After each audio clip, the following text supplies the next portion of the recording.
Bien, seguimos avanzando. Entonces nos metemos en lo que es el resto de los puntos, la cuestión central de la clase. Vamos a lo que son la clasificación de los ejercicios. Se realiza tomando en cuenta la competencia como punto de partida, esto que habíamos visto en la primera clase sobre análisis y requerimientos, ¿sí? Que uno toma esa ejecución sensomotriz a partir de la especificidad de la competencia. Y tiene en cuenta los siguientes aspectos de la carga.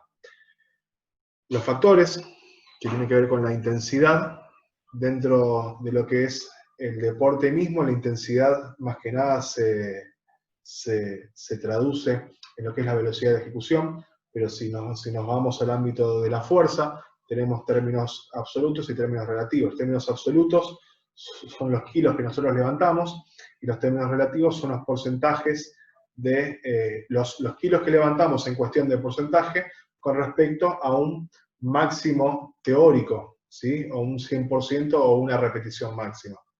No es ni más ni menos que el aspecto cualitativo de intensidad. Después tenemos lo que es el volumen, ¿sí? Que si hablamos de lo que es el entrenamiento de la fuerza, tiene que ver con las series y las repeticiones que se dan por entrenamiento o por ejercicio. La densidad, que es la relación trabajo-pausa, y la frecuencia, que es la cantidad de veces semanales que nosotros trabajamos una variable, una metodología o una cuestión en particular. Después tenemos lo que es la orientación, ¿sí? Definida por la capacidad condicional del sistema metabólico, capacidad de coordinación y tensión mental, entre otras, ¿sí? Que puede ser selectiva o privilegiada, porque intervienen por su acción privilegiada sobre un sistema metabólico. Caso, por ejemplo, los lanzamientos de atletismo, donde prevalentemente trabajan sobre el sistema de ATP-PC. O puede ser compleja, porque solicitan diversos sistemas metabólicos, caso que sea en los deportes de colaboración y oposición, donde hay gestos que son netamente de ATP-PC, hay gestos o secuencia de movimientos que hacen que sea metabólico, y la sumatoria de todos esos gestos hace que termine teniendo o impactando en el cuerpo demandas aeróbicas. Y su carácter, que es si es específico o inespecífico, que tiene que ver, en definitiva, con la correspondencia que tengan los ejercicios con respecto a al deporte en particular o a un gesto en particular, que es todo esto que venimos hablando desde que arrancamos esta clase. Bien, yo me guié más que nada por la definición que da Dietrich Arre, que me pareció un poquito más sencilla de la que daba Manso, y me resultó más fácil de poder transmitirla. Si él, en vez de nombrar ejercicio especial 1 o especial 2, que daba Manso, hace competitivo, especial, auxiliar y general. Bien, dentro de los ejercicios competitivos, ¿sí? Tiene que ver con la secuencia de movimientos y rasgos que se corresponden a la exigencia de la competencia, ¿sí?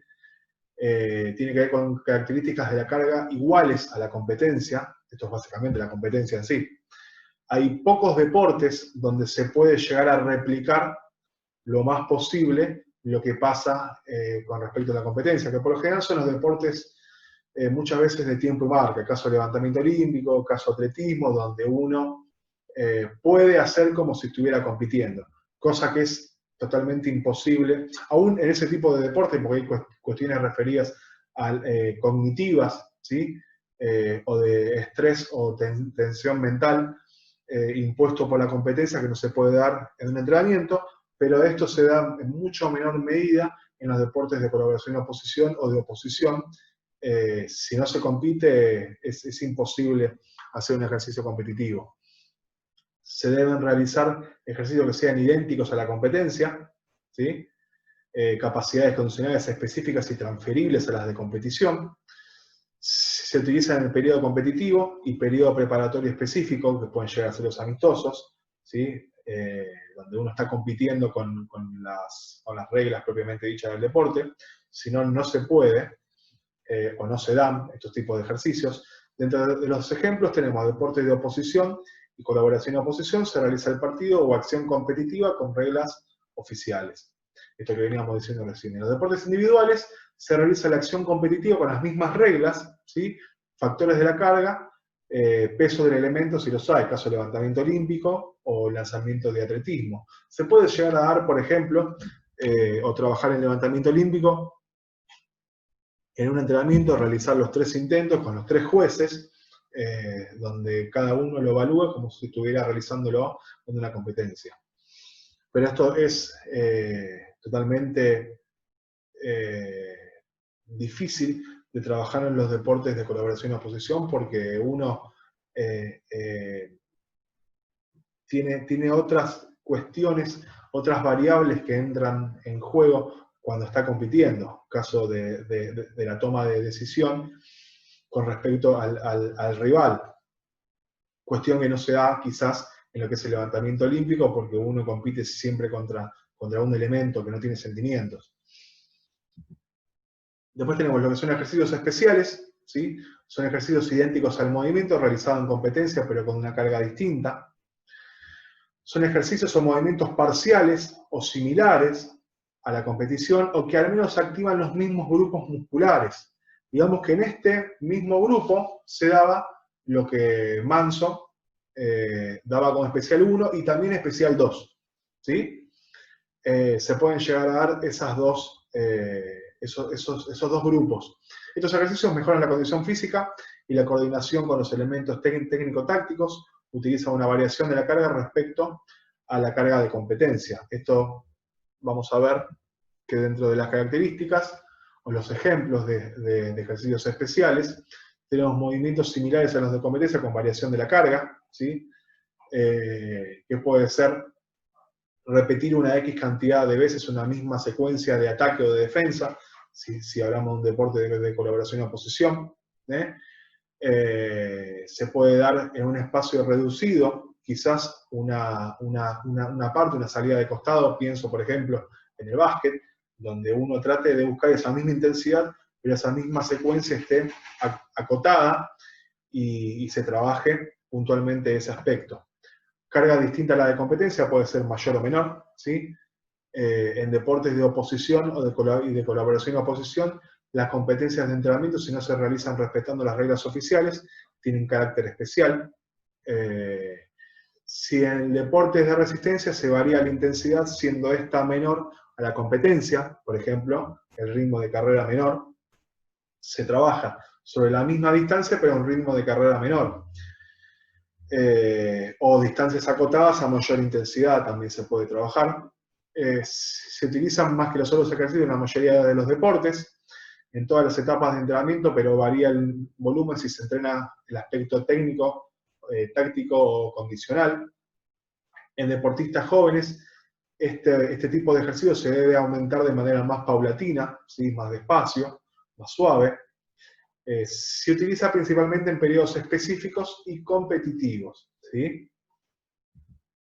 Dentro de los ejemplos, los que son de colaboración y oposición, tenemos partidos o acciones sin reglamento, por ejemplo un partido de básquet sin el reloj de 24 segundos para que nos obligue a definir una jugada en ese lapso de tiempo. ¿Sí? Puede ser también en el fútbol un 5 versus 5 con un comodín, ¿sí? Un jugador que forme parte de los dos equipos. ¿Sí? Y en lo que son deportes individuales, ejercicios de competencia con variación de la carga, siendo esta menor que la de competencia. Por ejemplo, el levantamiento olímpico, levantar menos kilos, ¿sí? o realizar en entrenamiento lo que sería el primero o el segundo intento, entendiendo que en estos deportes, por lo general, el tercer intento es el intento donde se prueba, ¿sí? Donde más se asemeja a lo que es el 100%. En resistencia a mismas distancias a un menor ritmo de competencia. Puede ser esta carga mayor sobre una secuencia de movimiento específica, por ejemplo en los nados, con palas o gomas elásticas para la velocidad de aceleración también. Un segundo grupo es el grupo de ejercicios auxiliares, donde la acción motriz que crea la base específica para perfeccionar la actividad deportiva, ¿sí? Esto es principalmente, tiene que ver con la preparación física, y este es el punto que más nos interesa quizás. Sirven de enlace entre ejercicios generales y especiales. Acá, por ejemplo, es donde aparecen los físico-técnicos, ¿sí? O los típicos trabajos de contraste, que es lo que vamos a ver posteriormente, comúnmente conocido como transferencia, donde quizá queremos trabajar un ejercicio de fuerza y transferirlo a un gesto específico.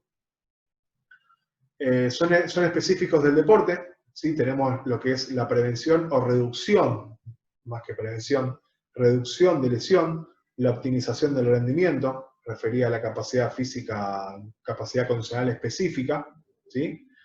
Y a la manifestación específica que esté demandando el deporte, ¿sí? Se aplican durante todo el ciclo, mayor o menor especificidad según el periodo, se reducen en el periodo competitivo, ¿sí? Se reduce en ese periodo o en la parte donde se esté compitiendo, porque la importancia es que el deportista o la deportista esté sano y esté lista más que nada para competir, justamente. Digamos que nuestro rol o nuestro lugar en esa época o en ese periodo, ¿sí? Es más de acompañar, es más secundario. Dentro de los ejemplos tenemos lo que es la movilidad y la estabilidad, trabajos de flexibilidad, trabajos de capacidades condicionales específicas, ¿sí? Fuerza, resistencia, velocidad, ¿sí? Y tareas coordinativas. Bien, y después tenemos lo que son los ejercicios generales, que sirven de base, ayudan a lo que es el rendimiento a largo plazo, ayudan a sentar las bases, a crear bases sólidas para después poder empezar a trabajar de manera más específica, digamos, ¿sí? Dentro de lo que es la pirámide de Cook, estaría intermedio entre la base, ¿sí? Que tiene que ver con la movilidad y la estabilidad, ¿sí? Y lo que es el primer piso, que son las capacidades, pero en su rasgo más elemental, ¿sí? Con lo cual,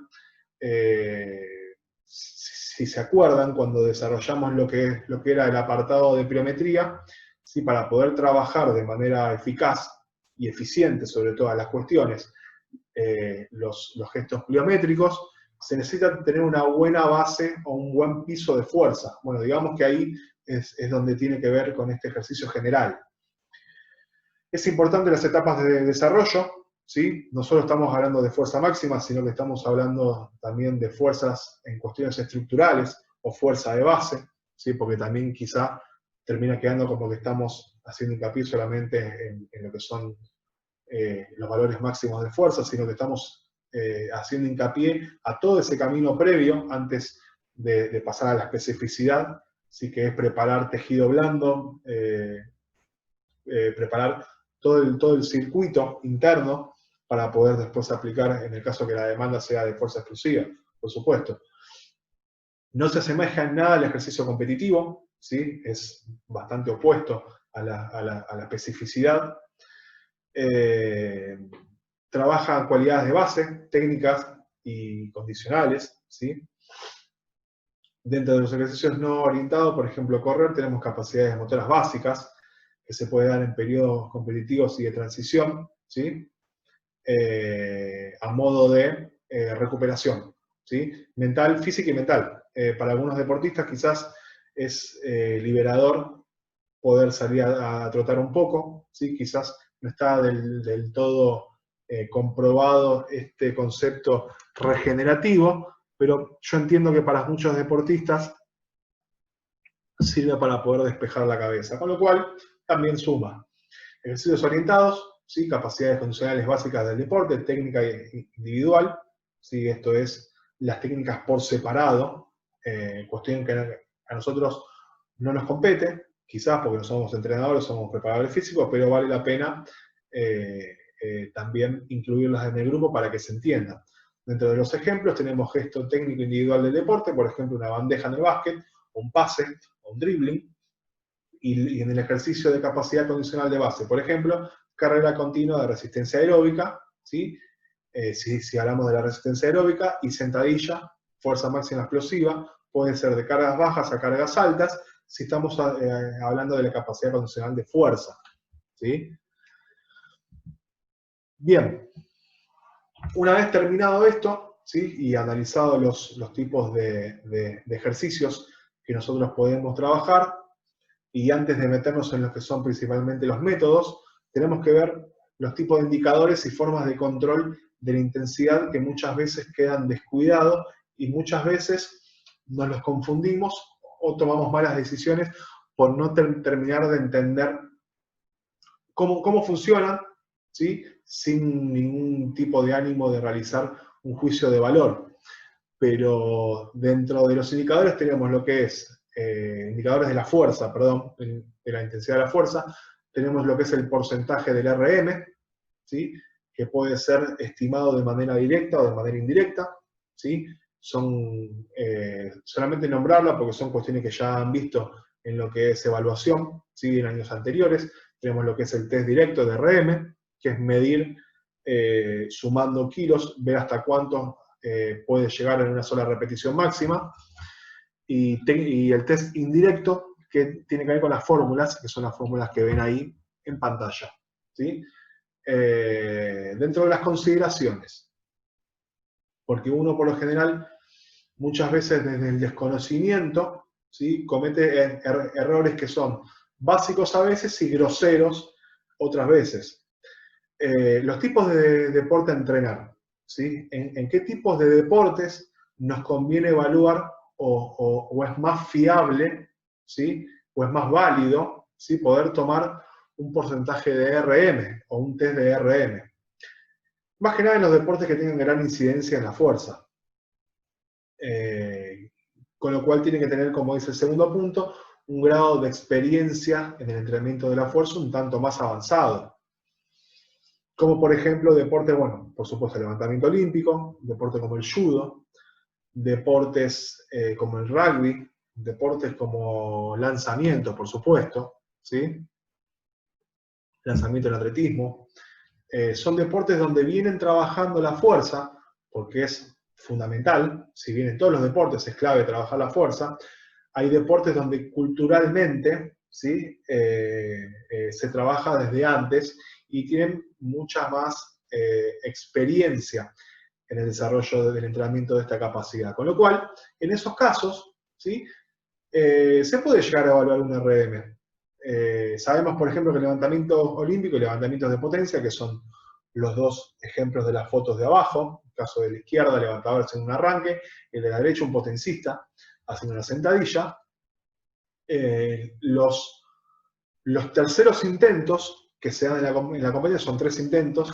El tercer intento, por lo general, es un intento de RM, es un intento de superación. El segundo, entre el segundo y el tercero. El segundo, por lo general, puede ser un RM y el tercero, ¿sí? Es un intento de superación. En esos deportes se toma la competencia como el RM y a partir de la competencia uno empieza a planificar hacia la próxima competencia. Por un lado eso. Por otro lado, en deportes donde quizás hace muchos años que vienen trabajando la fuerza, ¿sí?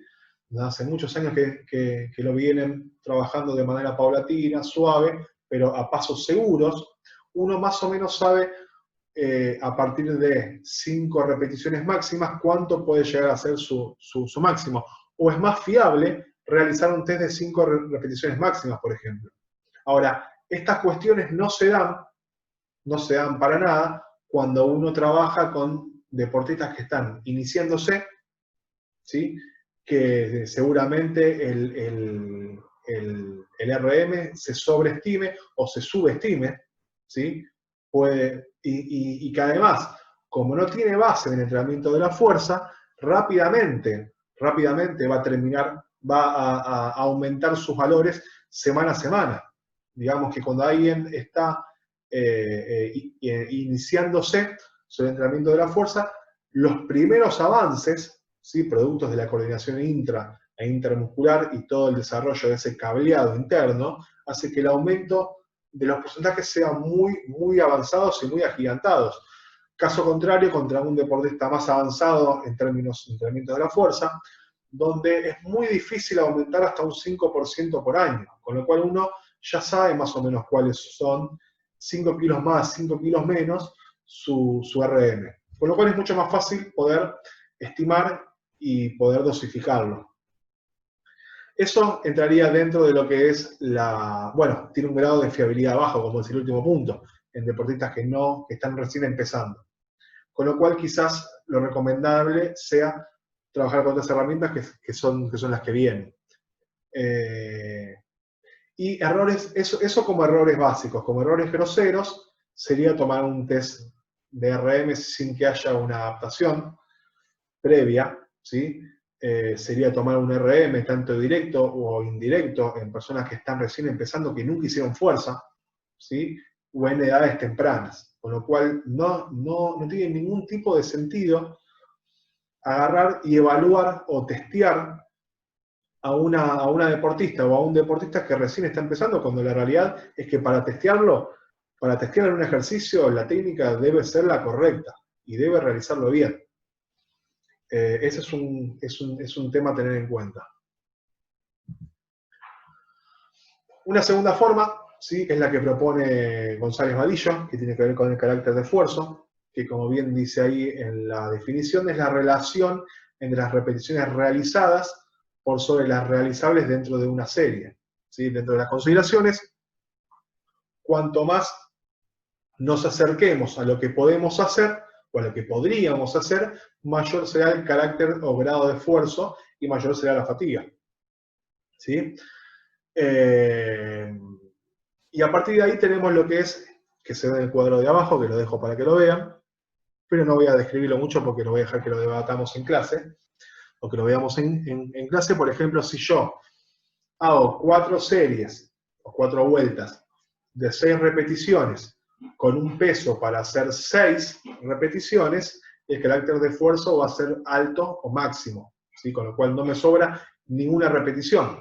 Ahora, si yo hago 4 series de 5 repeticiones con un peso para hacer 10, me está quedando la mitad de las repeticiones sin hacer. Estoy haciendo 5, me están quedando 5 repeticiones sin hacer. Con lo cual, el carácter de esfuerzo es medio, ¿sí? Ahora, si yo hago, por ejemplo, 4 series de 6 repeticiones con un peso para hacer 20 repeticiones, con lo cual me están sobrando, ¿sí?, más del doble, casi el doble de las repeticiones realizadas, el carácter de esfuerzo es bajo, ¿sí? Esto nos da la pauta, ¿sí?, para poder trabajar con personas que se están iniciando. Es de fácil utilización y aprendizaje, ¿sí?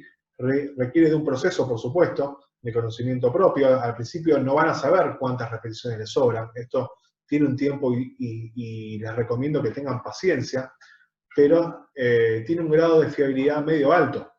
Con lo cual, cuando el deportista o la deportista empieza a tener más experiencia, empieza a determinar y a entender cuántas repeticiones le sobran y empieza a conocerse, ¿sí? Y a conocer cuáles son sus límites y a entender qué es lo que nosotros le estamos proponiendo. Es aplicable a todo tipo de deportistas, se puede trabajar en todo tipo de deportistas, aún deportistas que sean muy avanzados con deportistas que sean iniciales, ¿sí? Con lo cual, obviamente, al principio los iniciales necesitan ese tiempo de adaptación y de conocimiento del entrenamiento. Nos permite, por sobre todas las cuestiones, poder trabajar de manera más heterogénea, ¿sí? Podemos dar las pautas de trabajo a un grupo e ir viendo que cada uno se vaya ajustando según sus posibilidades y según el carácter del esfuerzo que nosotros proponemos, ¿sí? Y es aplicable a edades tempranas, por supuesto, ¿sí?, trabajando con carácter de esfuerzo medio-bajo. Nunca trabajando con carácter de esfuerzo medio-alto máximo, por supuesto. Bien, una tercera forma de indicadores de la intensidad tiene que ver con la escala de RPE y RIR, ¿sí?, que en realidad se inicia, o los primeros pasos fue nombrado como escala de Omni-Res, ¿sí?, de Robertson, en un estudio de Robertson y colaboradores, que es la escala o el índice de esfuerzo percibido, ¿sí?, que se correlaciona bastante parecido a lo que es el carácter del esfuerzo. RPE es el acrónimo de Rating of Perceived Exertion, que en castellano se lo usa como índice de esfuerzo percibido. Se basa en una escala del 1 al 10, donde cada valor le corresponde a una serie de repeticiones que se podrían hacer tras las realizadas en la serie. Después tenemos lo que es el RIR, que tiene que ver con las repeticiones en reserva, ¿sí? Que es las repeticiones que sobran con respecto al RPE, ¿sí? Estos dos conceptos están directamente relacionados en la mayoría de los sujetos y en según qué porcentaje de cargas específicas, ¿sí? Normalmente, no siempre, pero sí en la inmensa mayoría de los casos, si ya que el RPE se basa en aplicar valores a lo que le corresponde un RIR determinado, por ejemplo, un RPE de 8, ¿sí? Equivale a un RIR de 2. O sea, en un RPE de 8 estamos haciendo 8, nos termina sobrando 2 repeticiones sin hacer. Como se ve ahí en la tabla, un RPE de 10 es un esfuerzo máximo, un RPE de 9 no queda repeticiones, ¿sí? Pero no es máximo, se podría llegar a intentar una repetición más, pero no se hace. Un RPE de 9 significa que nos sobra una repetición, ¿sí? Un RPE de 8.5 nos sobra entre 1 y 2, un RPE de 8 nos sobran 2 repeticiones, ¿sí? Y un RPE de 7.5 nos sobra entre 2 y 3, de 7 nos sobra 3, ¿sí? Un RPE de 5 o 6 nos sobra entre 4 y 6 repeticiones, y ya en lo que sería un RPE de 3 y 4 es un esfuerzo suave, y entre 1 y 2 es casi sin esfuerzo. Digamos que esta modalidad de trabajo es un poquito más avanzada de lo que es, o es un poquito más estandarizada de lo que es el carácter del esfuerzo, con lo cual quizás requiere de un poquito más de conocimiento previo sobre, o de iniciación sobre el entrenamiento de la fuerza.